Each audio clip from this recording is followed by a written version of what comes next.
stuff, and that's something the legislature may have to look at as we go down this road. Well, question.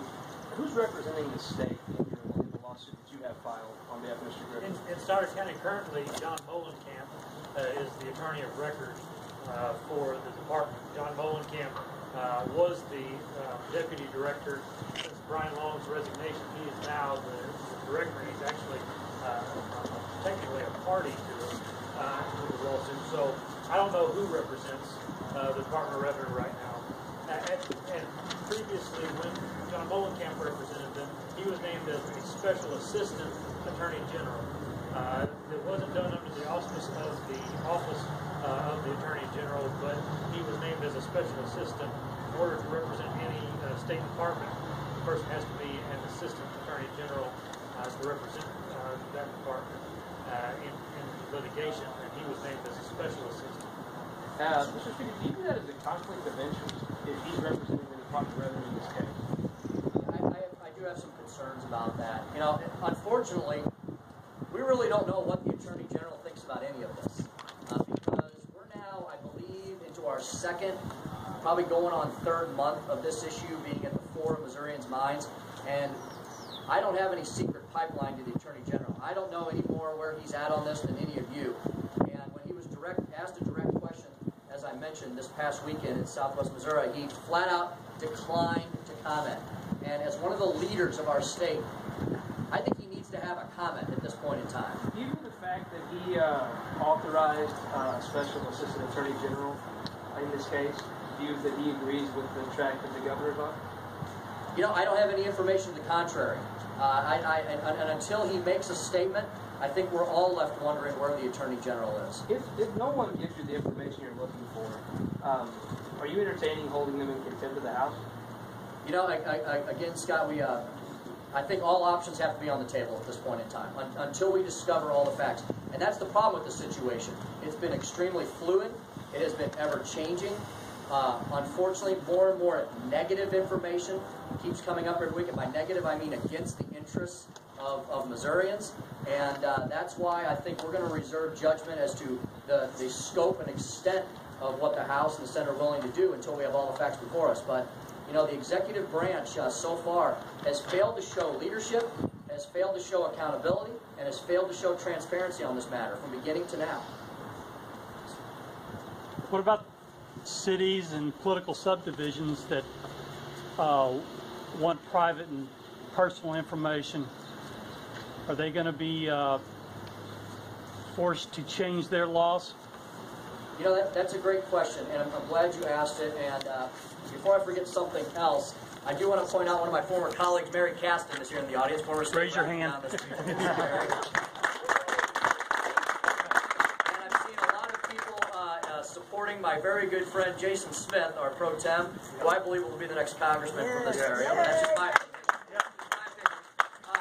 The reason I brought up Jason is these are the kinds of issues that Representative Smith has stood for from the very first day he walked in the House. He's been very concerned about always what is important to the people. And, sir, your question is one where I think we should give more power back to the local governments. We are one of very few states, one of a very small handful of states that allows, that puts another bureaucracy in charge of their citizens' Second Amendment rights. In most states, the county sheriffs handle all this processing from beginning to end. And I don't know why we ever decided to add that extra layer of bureaucracy with getting our Department of Revenue involved, but you all know that your constitutionally elected county sheriffs are much closer to the people. They generally know the vast amount of people in their areas, especially those in this sphere. They could probably handle this the best. And we have another bill moving forward very rapidly in the House to return the CCW processing completely to the hands of your constitutionally elected sheriffs. And I'm happy to say the sheriffs stand with me on that issue. They stood with me in two of these information sessions last week. The Sheriff's Association has come out and stood with the House and the Senate. They're equally as concerned as all of you as to the apparent violations in exercising our Second Amendment rights. And they're happy to take on that additional responsibility. Here. Has there been any legislation about having just a constitutional carry amendment. Some states have it. You don't have to get a CCW. If there's no CCW to start with, there's nothing to track or no information on gun owners to put in. Yes, we are vetting that as well. It's a great idea. It's one I support. Thank you. I got here late. Sorry, ma'am. But this is pertaining to our driver's license being taken away from us, the old ones.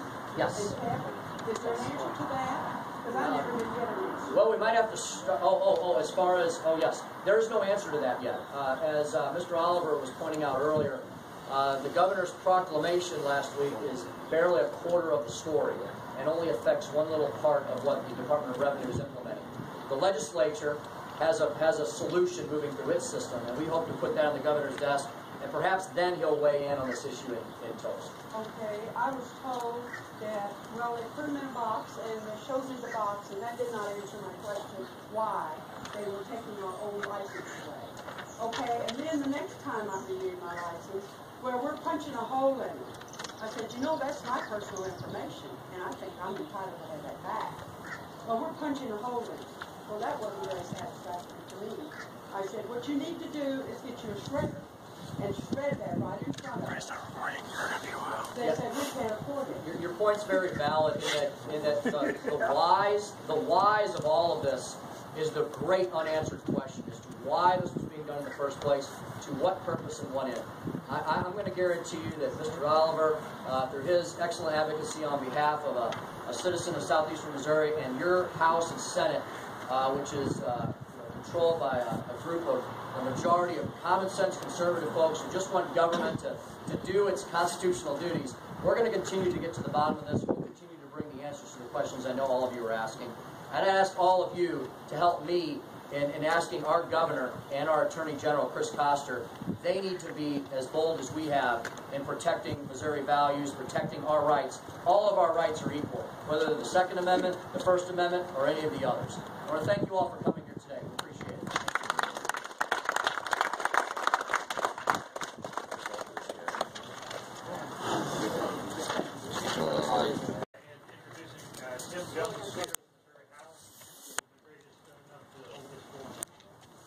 Thank you very much. Good to see you. Good to see you again. Good to see everyone down here in Cape as well. It's great to be back. And I'm here today on some serious business to discuss the ongoing scandal that I know many of you have been reading about and watching both on TV and hearing on the radio regarding our current Department of Revenue and all the problems we've been having. You know, I think the biggest takeaway that I've learned from all this over the last few weeks is that never before have we seen so much overreach, both from our federal government and unfortunately from our state government as well. And it's getting in the problem is the bureaucrats seem to be engaged in everything but their constitutional duties that we all pay our hard-earned tax dollars to support.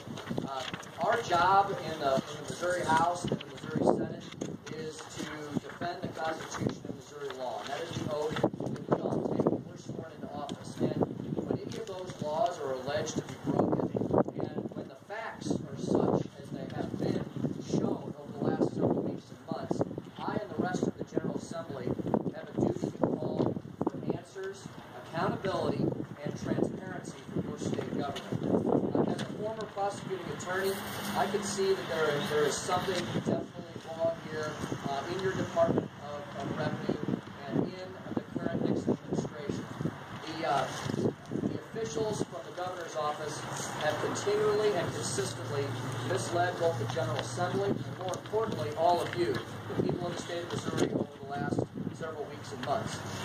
Not only have we discovered that the Department of Revenue is storing information on Missourians in conjunction with the federal government in direct violation of Missouri state statute, we've also found the entire database of all concealed carry permit holders was transferred over to federal bureaucrats in the Obama administration in clear violation of other state laws, and that required that information be kept confidential. This is a major development, and I know many of you are very concerned about this.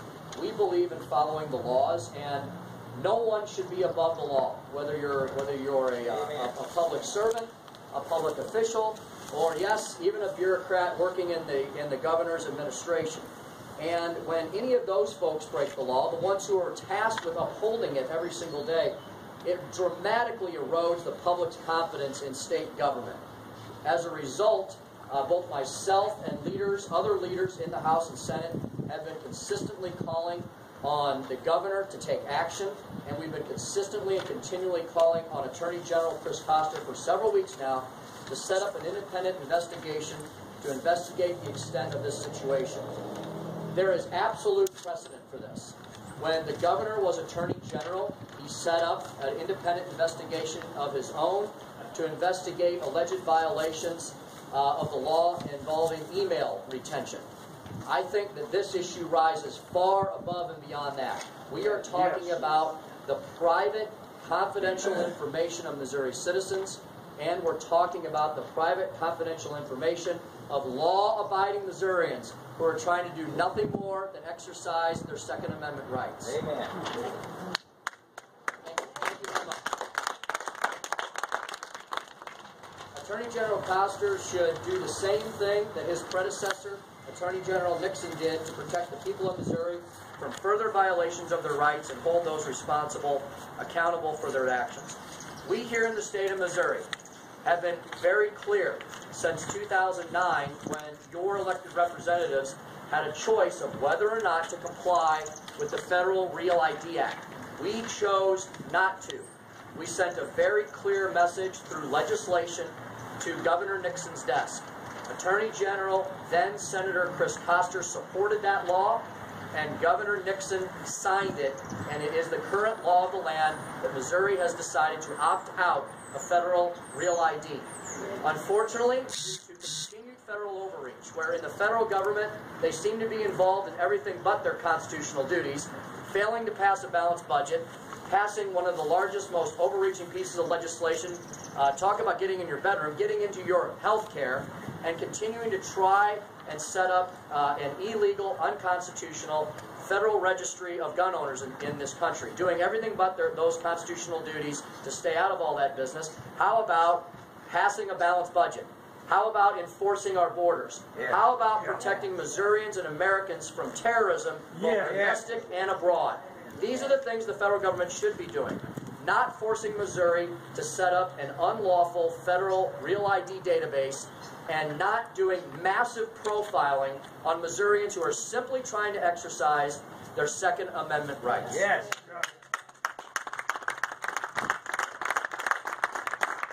And the House and the Senate, we're doing all we can as your legislators. We're doing all we can to expose the scandal for what it is, to investigate it. Unfortunately, the deeper we dig, the more questions we have, and the more answers we need. That's why I continue to call upon our Attorney General, Chris Coster, as the top law enforcement official of the state, to make some sort of a statement. When directly confronted with this issue, just 1 or 2 days ago, in Southwest Missouri, our Attorney General declined to give any comment. I think it's time for the chief law enforcement officer of this state to make a statement, give an opinion. If he feels that his office has no responsibility or duties in this matter, let him say that. But I would really welcome his legal analysis as to whether he thinks any state laws have been broken, whether he thinks any bureaucrats have gone beyond their bounds. I believe the evidence is there that at least 2 state statutes have been directly broken. In fact, Governor Nixon finally, after weeks of silence, came forward last week to make a statement in line with what we've been asking, what we've been begging him to do, which is to stop the storing of this information. And he has ordered the Department of Revenue to cease the scanning and retention of those documents. But more action needs to be undertaken, and we need to hear from Attorney General Chris Coster. I hope he steps forward and does his constitutional duty. I want to thank you all for being here today.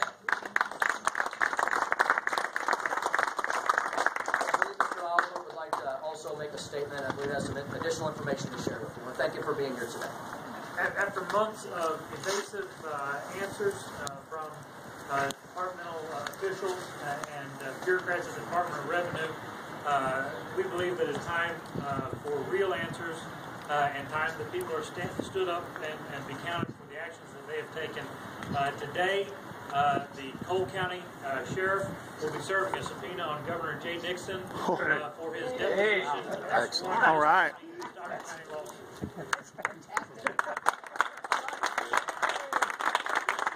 This administration has created a chasm between the public trust.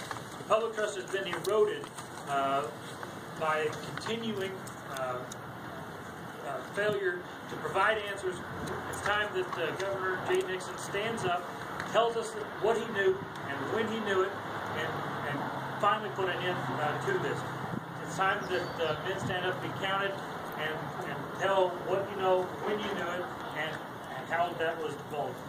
Governor Nixon is no different than any other person in the state of Missouri. There's no executive privilege in Missouri.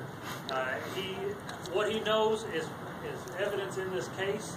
The discussions that he's had is evidence in this case, and we seek to find that. This subpoena is not being issued to harass or to vex the governor in any way. We want the truth. That's all that we're out looking for, is the truth. And by his public statements, Governor Nixon clearly has information that we need in this case. He's made public statements that there's nothing to see here. There's no magical database.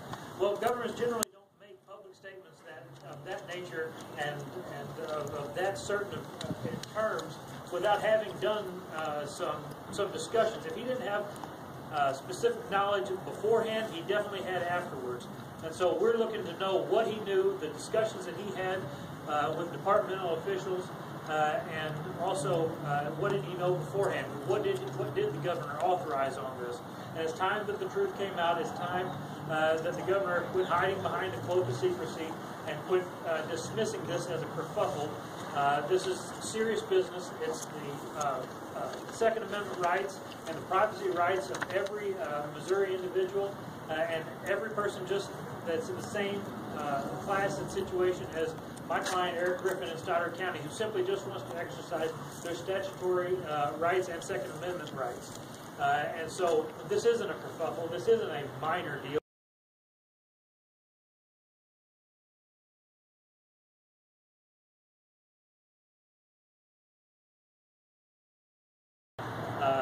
I call on Missourians to encourage Jay Nixon. Don't file motions to quash the subpoena. Come and testify. Come submit yourself under oath and let us ask the questions that we've been waiting months to find the answers to, and to submit to the truth. And that's all that we're looking for.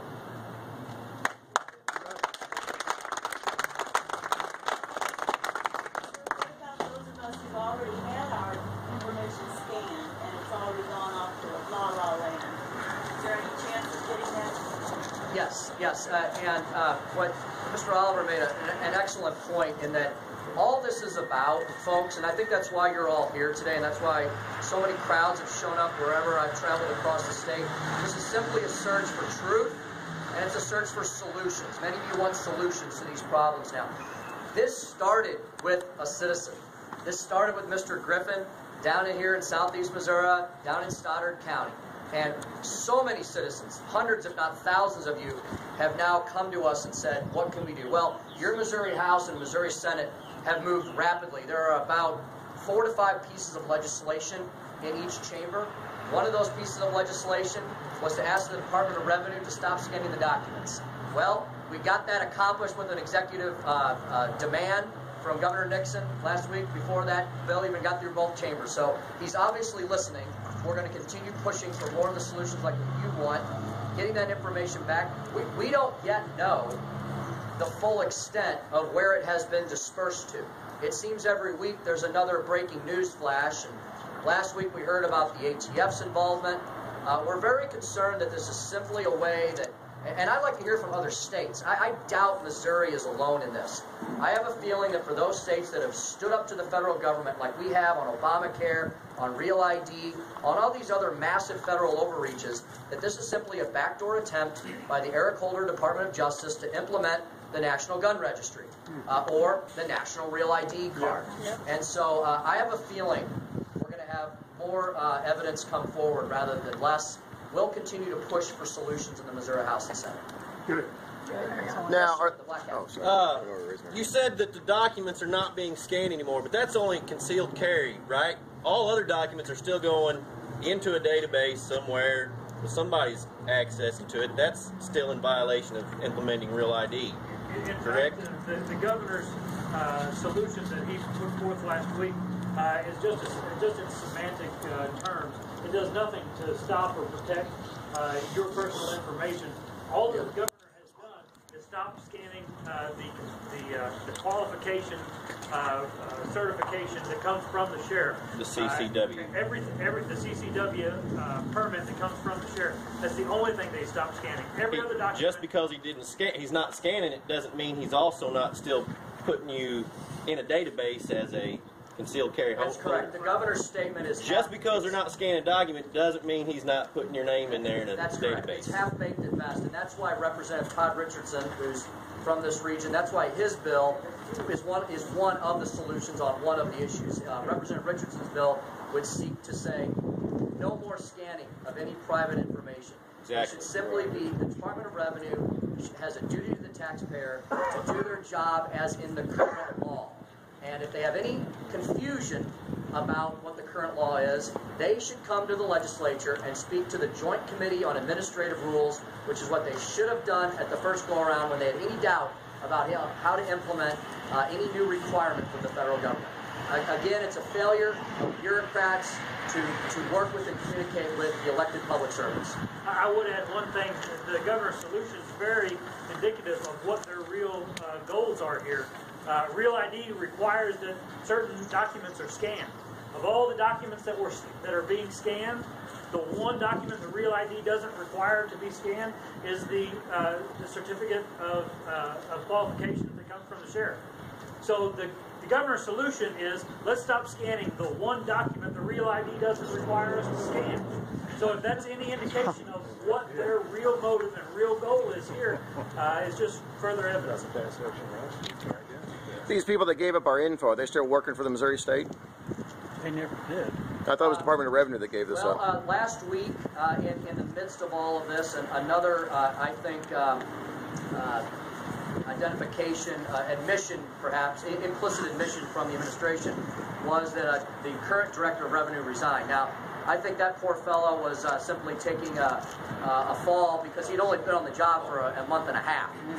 The problem started long before him. There's evidence that it started back in November of 2011. My strong suspicion is that Director Brian Long resigned out of frustration. He probably knew what was happening, and he was not able to provide the answers that the legislature was asking for, or to implement what should be done here. So, I believe there's two other individuals that will likely have to continue to answer some hard questions on this, and they would be Jackie Benboom in the Department of Revenue, the director of the DMV portion of the Department of Revenue, and also Andrea Spillers in the Department of Public Safety. From what I understand, their testimony before the House and Senate committees, which they appeared, was unsatisfactory at best. And so I think there's some more folks that are going to be brought to bear. So they're still employed? They currently are. Why? Because Governor Nixon has chose to continue to employ them, despite their answers that would lead to believe that their actions are in contravention of state law. Yeah, what you folks can do, and I'm glad so many of you are here, is to yourselves, your family, your friends, anyone who's concerned about this, which this touches every Missourian, whether you have a CCW permit or not, like the one gentleman pointed out. This affects every Missourian who has a driver's license, who is concerned about identity theft, who is concerned about their private information. Contact the governor's office, contact the attorney general's office. They are two of the most powerful executives in this state. Let's ask them to do their job under the oath they took, to swore to defend and protect our Constitution and all of our state laws. So if it's proven that they